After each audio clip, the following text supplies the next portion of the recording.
Hello everyone, Assalamu alaikum. This is Maisha from Maisha Kitchen. আপনারা সবাই কেমন আছেন? আই হোপ সবাই ভালো আছেন।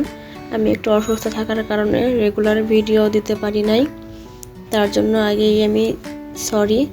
আমি ডাল রান্না করব, এজন্য ডাল ভিজিয়ে রেখেছিলাম। এরপর আমি চুলায় প্যান বসিয়ে পানি দিয়ে ডাল দিয়েছি। আমি সামান্য সয়াবিন তেল, 2টা কাঁচামরিচ আর আদা বাটা রসুন বাটা দিয়ে ঢাকনা দিয়ে ভালোভাবে ফুটিয়ে নিব। অন্যদিকে আমি মাছ রান্না করে নিব, এই জন্য মাছে লবণ হলুদ দিয়ে ভালোভাবে ম্যারিনেট করে নিব।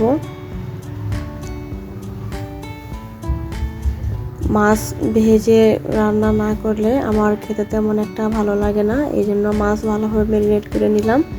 আমি এখন মাছগুলোকে তেলে ভেজে নিব।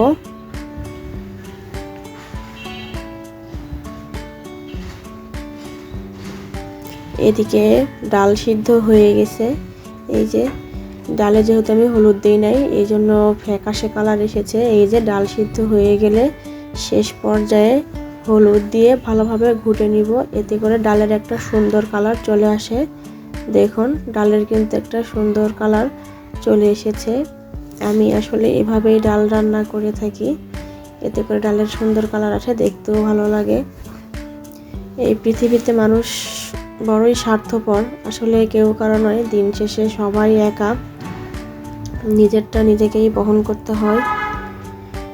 এই যে ডাল ঘুটে নেওয়া হয়ে গেছে, আমি এখানে পানি দিয়ে দিলাম।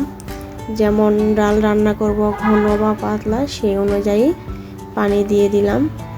আমি এখন ডালে বাগার দিব। ডালে বাগার দেওয়ার জন্য চুলায় প্যান বসিয়ে তেল দিয়ে পেঁয়াজ, তেজপাতা এবং ডালের বাগার মশলা দিয়ে ডাল আমি বাগার দিয়ে দিলাম। এই যে ডালটাও ফুটে গেছে, আমি ডাল নামিয়ে ফেলবো।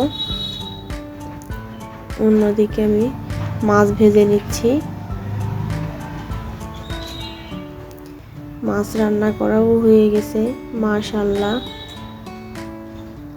আর আমি যে সবজি রান্না করে নিয়েছিলাম, আমার যেহেতু রেগুলারের খাবারে থাকেই সবজি ডাল, আর বিকেল বা সন্ধ্যের নাস্তার জন্য আমি এখানে খেজুর গুড়ের পায়েস করে নিয়েছি।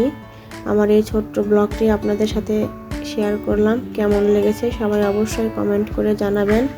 সবাই ভালো থাকবেন। Tata and take care.